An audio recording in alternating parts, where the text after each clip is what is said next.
ইমামে আহমদ ইবনে হাম্বল রহমাতুল্লাহি আলাইহি উনি একদিন রাত্রি বেলায় এক সফরে যাবেন। এই সফর পথে হঠাৎ রাস্তা হারিয়ে একদিকে চলে গেছে। যাওয়ার পরে তিনি ভাবলেন এশার নামাজের পরে যে এক মসজিদে গিয়ে অবস্থান করবে। ইমামে আহমদ ইবনে হাম্বল রহমাতুল্লাহি আলাইহি এশার নামাজের পরে এক মসজিদে গেলেন। যাওয়ার পরে এশার পরে মুয়াজ্জিনকে বললেন, ভাই আমি তো পথ হারিয়ে ফেলেছি, রাস্তা হারিয়ে ফেলেছি, আমি আজকের রজনীটা তোমাদের মসজিদে থাকতে চাই, কাটাইতে চাই, ফজরের পরে আমি চলে যাব। মুয়াজ্জিন বললেন, না না, মসজিদ কমিটির পক্ষ থেকে নিষেধ আছে, অপরিচিত কোন লোক মসজিদে থাকতে দেওয়া যাবে না। তিনি তো আর জানেন না ইনি সবচেয়ে বড় আলেম ইমামে আহমদ ইবনে হাম্বল।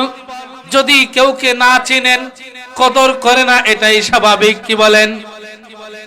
এইদিকে যদি আব্দুর রহমান হাফিজি দামাত বারাকাতুহুম যান, ময়মনসিংহের বড় মসজিদের ইমাম আব্দুল হক সাহেব দামাত বারাকাতুহুম যান, অনেকেই সালামও দিবে না, অনেকেই মুসাফা করে চা খাওয়ানোর জন্য, চা আপ্যায়ন করার জন্য সর্বোচ্চ চেষ্টা করবেন। কেন?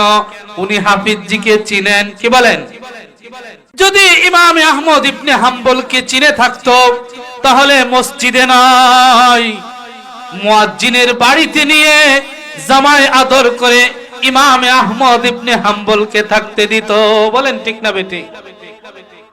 আমাদের বাংলাদেশের মসজিদে আসলে তালা দেওয়া থাকে এশার পরে, এটারও কারণ আছে। দেখবেন মসজিদ খোলা থাকলে হয় ফ্যান নাই, ব্যাটারি নাই, মসজিদের এই সেট নাই, মাইকের দান বাক্সর টাকা নাই, এরকম হাজারো ইতিহাস আছে না নাই?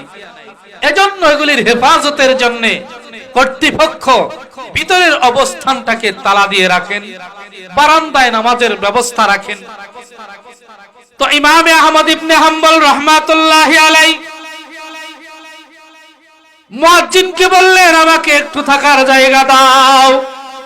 মুয়াজ্জিন বললেন, না না হযরত, কর্তৃপক্ষের নিষেধ, আমি থাকতে দিতে পারবো না। ইমামে আহমদ ইবনে হাম্বল নিরুপায় হয়ে বললেন, ভাই তাহলে একটু আমাকে রাস্তা দেখায় দাও, কোন রাস্তার দিকে বাজার পাওয়া যাবে, যেই বাজারে সারা রাত্র দোকান খোলা থাকে, আমি ওই রাত্রিটা আজকে ওই বাজারের দোকানে বসে কাটাইয়া দেব। এরপরে দিন হলে আমি সকালবেলা রাস্তা জিজ্ঞাসা করে আমার গন্তব্যস্থলে চলে যাব। ইমামে আহমদ ইবনে হাম্বল যখন মুয়াজ্জিনকে এই কথা বললেন, মুয়াজ্জিন রাস্তা দেখায় দিলেন, ধরেন মুক্তাগাছা শহরের রাস্তাটা দেখায় দিলেন।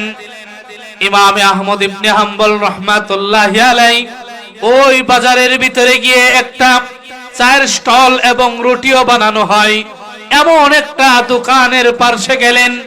যাওয়ার পরে দোকানদারকে বললেন, ভাই আমি আজকে আপনার এই দোকানের ভিতরে বসে আজকের রজনীটা আমি কাটাইতে চাই, আমি পথ হারিয়ে ফেলেছি, রাস্তা হারিয়ে ফেলেছি, আপনি কি আমাকে এই সহযোগিতাটা করবেন কিনা?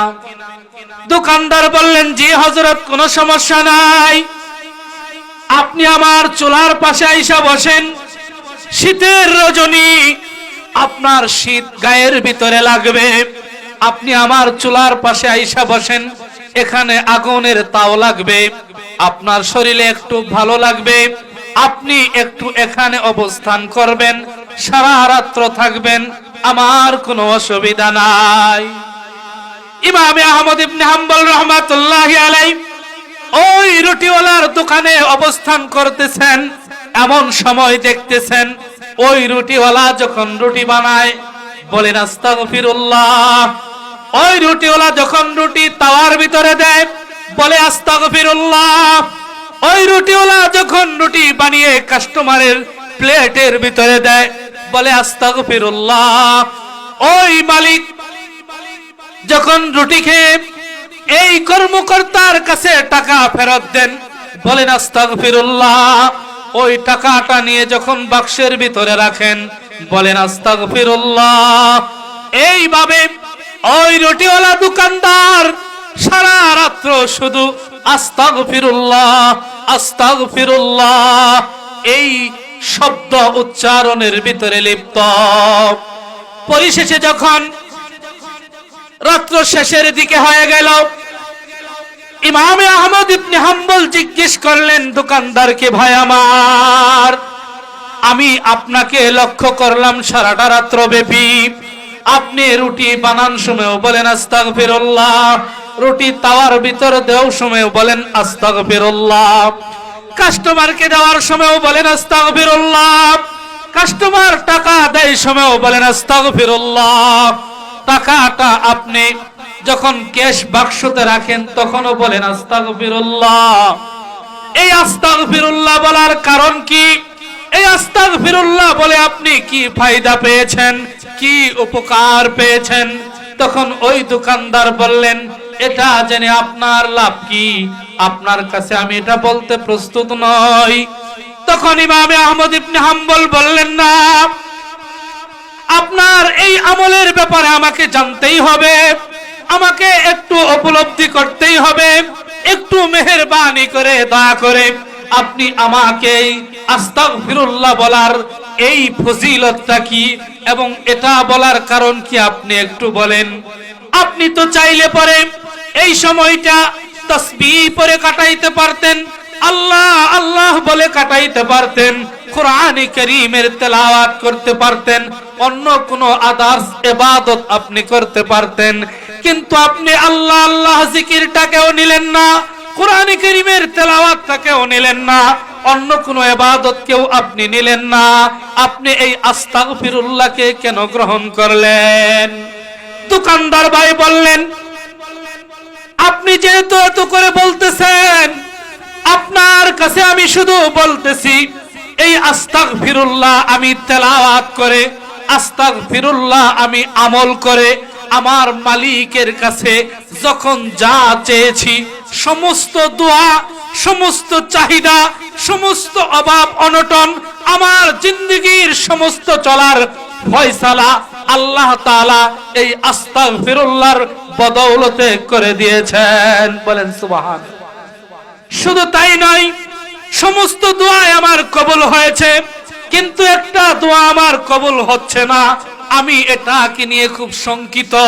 আমি আল্লাহ তাআলার কাছে এই আস্তাগফিরুল্লাহ তেলাওয়াত করে বলছি, আয় আল্লাহ, জামানার সবচেয়ে বড় আলেম, জামানার সবচেয়ে বড় মুহাক্কিক, জামানার সবচেয়ে বড় বিজ্ঞ দ্বীনের অভিজ্ঞ একজন বিদগ্ধ ব্যক্তিকে, অর্থাৎ জামানার সবচেয়ে বড় আলেমের সাক্ষাৎ ব্যতীত আপনি আমাকে এই দুনিয়া থেকে নিয়েন না, আপনি আমাকে এই দুনিয়া থেকে পার করবেন না, মালাকুল মউত নামক আপনি আমার কাছে পাঠাবেন না, যতক্ষণ পর্যন্ত জামানার সবচেয়ে বড় আলেমের সাথে আমার মুলাকাত না হবে, আমার সাক্ষাৎ না হবে, ততক্ষণ পর্যন্ত আপনি আমাকে মৃত্যু দান করিয়েন না।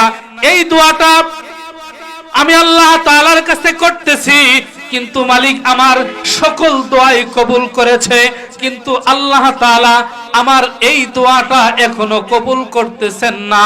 আমি এটা নিয়ে বড় শঙ্কিত। ইমামে মালিক রাহমাতুল্লাহি আলাইহি ওই রুটিওয়ালাকে দুই হাত দিয়ে পাঞ্জা দিয়ে ধরে বললেন, ও মালিক, যেই বান্দাকে তুমি দিয়েছো, ওই আল্লাহ তাআলার গোলাম, যেই গোলাম তুমি আল্লাহ তাআলার কাছে ইস্তিগফার করে বান্দাকে পাঞ্জা দিয়ে ধরে বললেন, ও বান্দা, তুমি যেই আশা করেছো আল্লাহ তাআলা তোমার মনের আশা পূরণ করার জন্যই আমি ইমামে আহমদ ইবনে হাম্বলকে পথ হারিয়ে এই রাত্রি বেলায় গভীর রজনীতে তোমার দোকানদার পর্যন্ত নিয়ে এসে অপেক্ষার প্রহর গুনিয়ে ইস্তিগফারের ফজিলত সম্পর্কে আমাকে আল্লাহ তাআলা দেখিয়েছেন। ও দোকানদার, আমি জামানার সবচেয়ে বড় আলেম ইমামে আহমদ ইবনে হাম্বল, আমার সাথে সাক্ষাৎ তোমাকে আল্লাহ তাআলা এই মাত্র করাইলেন। বলেন না আল্লাহু আকবার। এজন্য আল্লাহ বলেন ফাকুলতুস্তাগফিরু রাব্বাকুম ইন্নাহু কানা গাফফারা। ও পৃথিবীর মানুষ, তোমরা আল্লাহ তাআলার কাছে ইস্তিগফার করো, ক্ষমা চাও। ফাইন্নাহু কানা গাফফারা, আমার আল্লাহ তাআলা তোমার জিন্দেগীর तमाम গুনাহ খাতাগুলিকে maaf করে দিবেন। দর জওয়ানি তওবা করদান শিওয়ায়ে পয়গম্বরি, দর জওয়ানি তওবা করদান শিওয়ায়ে পয়গম্বরি, ওয়াক্তে পীরি গুরগে জালেম মিশাওয়াত পরহেজগারি। ও বান্দা সকল যুবক ভাইদেরকে আমি বলবো, তুমি যৌবন বয়সেই তওবা করো। তোমার গুনাহ অনেক হয়ে যাইতে পারে, তোমার গুনাহ প্রচুর হয়ে যাইতে পারে, তোমার গুনাহ আসমান থেকে জমিন পর্যন্ত টেক লাগতে পারে, তোমার গুনাহ সমুদ্রের ফেনা পরিমাণ হইতে পারে, সমুদ্রের পানি পরিমাণ হইতে পারে। যদি তুমি মালিকের দরবারে মস্তক অবনত করে আল্লাহ তাআলার কাছে তওবা করতে পারো, আল্লাহ তাআলা তোমার জিন্দেগীর तमाम গুনাহ খাতাগুলিকে maaf করে দিবেন। আল্লাহ বলেন ইল্লা মান তাবা ওয়া আমানা ওয়া আমিলা আমালান সালিহা ফাউলাইকা ইউবাদদিলুল্লাহু সাইয়্যাতিহিম। আল্লাহ পাক রব্বুল আলামিন বলেন ইল্লা মান তাবা ওয়া আমানা ওয়া আমিলা আমালান সালিহা, যদি তোমরা তওবা করে আল্লাহর প্রতি পূর্ণ আস্থা রেখে আমলে সালেহ করতে পারো, আল্লাহ বলেন ফাউলাইকা ইউবাদদিলুল্লাহু সাইয়্যাতিহিম, আল্লাহ তাআলা তোমাদের জিন্দেগীর সমস্ত গুনাহ সমূহকে maaf করে দিয়ে সেই গুনাহগারের গুনাহগুলোকে পরিবর্তন করে আল্লাহ তোমাদের আমলনামায় সওয়াব দান করে দিবেন। বলেন না সুবহানাল্লাহ। ও যুবক বন্ধুগণ আমার, কি পরিমাণ গুনাহ আপনি আমি করেছি এটা তো স্বাভাবিক বিষয়, সামান্য বিষয়। আপনি আমি তো খুব বেশি গুনাহ করি নাই, সামান্য গুনাহ করেছি। আমি আপনাকে বলি, মালিক ইবনে দিনার রাহমাতুল্লাহি আলাইহি, মালিক ইবনে দিনার রাহমাতুল্লাহি আলাইহি তিনি মদ পান করতেন, এত বেশি মদ পান করতেন, যেই মদ পান করার কারণে মদের নেশা হয়ে গেল। শবে বরাতের রজনীতে এই মালিক ইবনে দিনার রাহমাতুল্লাহি আলাইহি তিনি মদ খাবেন, এমন মুহূর্তে গ্লাসের ভিতরে ঢালছেন, উনার একজন ছোট্ট আদরের মেয়ে গ্লাসটাকে ফেলে দিয়ে ওই মদটাকে মাটিতে ফেলে দিয়েছেন। মহব্বতের কারণে সন্তানকে কিছু বলেন নাই, রাগের জন্য তিনি ওই সন্তানটা পরবর্তীতে মারা গিয়েছিল। তিনি ঘুমের ভিতরে দেখেন হাসরের মাঠ কায়েম হয়ে গেছে, হাসরের ময়দানে তিনি দেখলেন উনি বৃদ্ধ হয়ে গেছেন, ওনাকে দৌড়াচ্ছেন বিশাল বড় একটা সাপ। যেই সাপ দৌড়াচ্ছে তিনি সামনের দিকে আগাচ্ছেন, আগাইতে আগাইতে দেখেন ওই ছোট্ট বাচ্চাটা, যেই বাচ্চাটা ছোট্টকালে ইন্তেকাল করেছিল, মদ ফেলিয়ে দিয়েছিল, ওই বাচ্চাটা তাকে হেফাজত করার জন্য দাঁড়িয়েছেন। যখন বাচ্চাটা সামনে দাঁড়াইছে, সাপ আর সামনের দিকে